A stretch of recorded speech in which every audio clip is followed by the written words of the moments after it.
Sveiki bičiuliai, sveiki sugrįžę į mano kanalą. Šiandien įdomus vaizdo įrašas laukia jūsų. Pirmiausia, noriu jūsų paprašyti subscribinti kanalą, spausti patiktuką, varpelį, komentuoti. O šiandien gaminsime sultingus kiaulienos sprandinės glazūruotus kepsnius.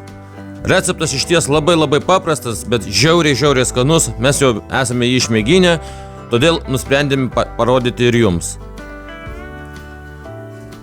Mėsą reikia supjaustyti steiko gabaliukais maždaug 1,5 cm storio.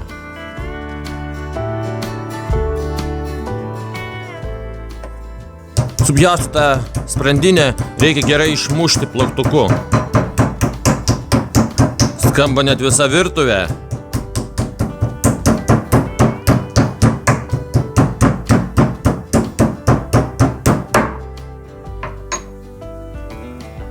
Apverskime ir pakartokim procedūrą iš kitos pusės.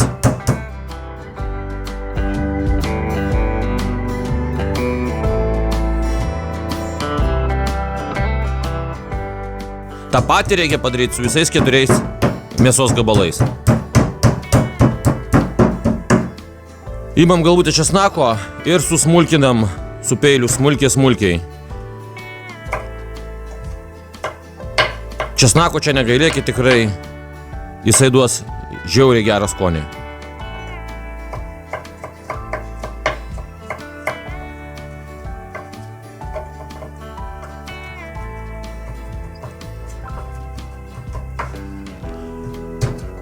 Dar vienas labai svarbus momentas. Česnaką reikia supjaustyti pakankamai stambiai.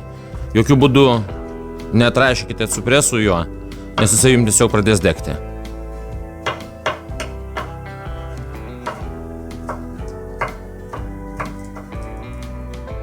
Išmuštą sprandinę supurškėme aliejumi. Visiems rekomenduoju nusipirkti tokį purkštuką, labai geras, patogus daiktas. Juodieji pipirai.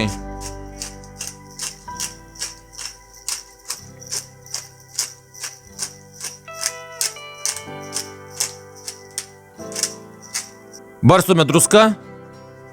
Druską pagal skonį. Mes daug nededam. Ir visą tą procedūrą pakartosime iš abiejų pusių.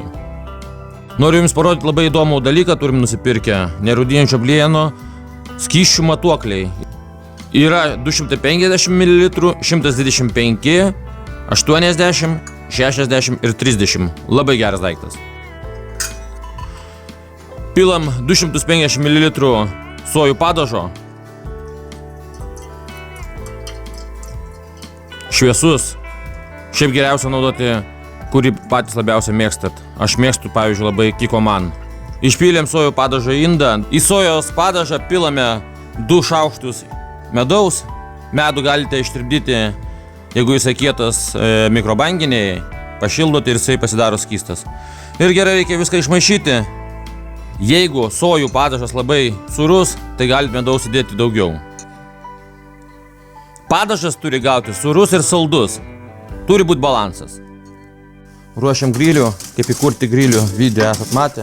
Visuomet gerai reikia pamaišyti, kad pelenai iškristų. O taip.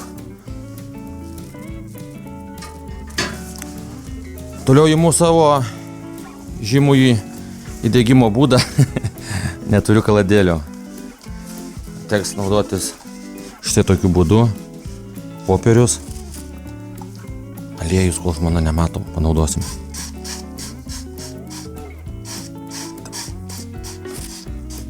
Nu, mano, užteks. Suvyniojam. Dedam čia kažkur į vidurį. Ir šitas degiklis, žinokit, pats pigiausias. Kiek turėjau pirkęs, bet šitą tokį nusipirkau paprastą, žiauriai gerai veikia. Pakuriam. O, viskas. Tegul dega. Dar tiesą įmėsiu keletą. Ai. Nu, palauksim, kol įsidegs. Įkaitinam gerai keptuvę, supurškiam aliejum. Keptuvė turi būti labai gerai įkaitusi. Kepsninė paruošta tiesioginiam kepimui. Išvoliuoju mėsą krachmalę ir dedame ir kepame ant didelės liepsnos.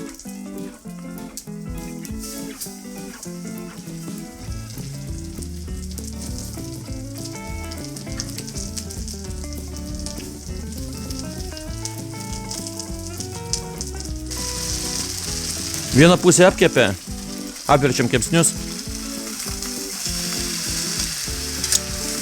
Nėra nieko geriau, kaip gaminti lauke. Lauke -10. Fantastiškas skonis. O kvapas koks geras. Kepame toliau. Kepsniai jau iškepė. Tai juos dabar išimsime ir sumažinsime kepsninės temperatūrą.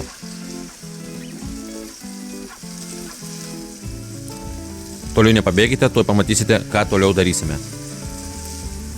Dedam gabalų sviesto į keptuvę. Laukiam, kol ištirps.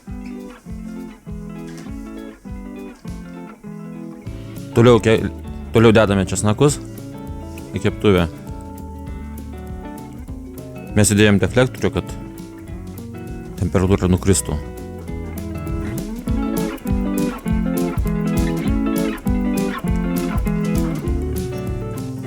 Apkepinsim dabar. Nu, žiūrėkit, pas mus gavosi kasekas. Buvom įdėję deflektorių, nieks nesisekė. Tai vieną puselį išėmiau deflektoriaus ir dabar viskas vėl kepa. Labai sunku yra kepti, kai laukia minusas, bet manau, kad kažkas tai mums gausis vis tiek.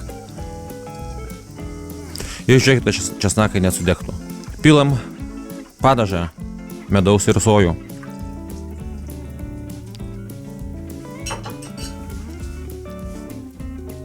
Pamaišome.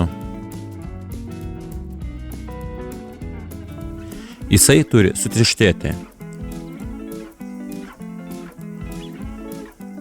Nuo keptuvės pasitraukti negalim, kad ir kaip būtų šalta, turim maišyti, kad padažas nesutirštėtų, gabalais nepavirstų. Keptuvė pradėjo burbuliuoti.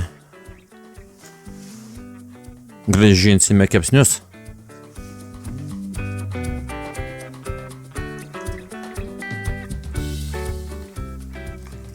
Nu, kvapas tai stulbinantis. Jau seilės burno renkasi. Neužilgo eisim ragauti.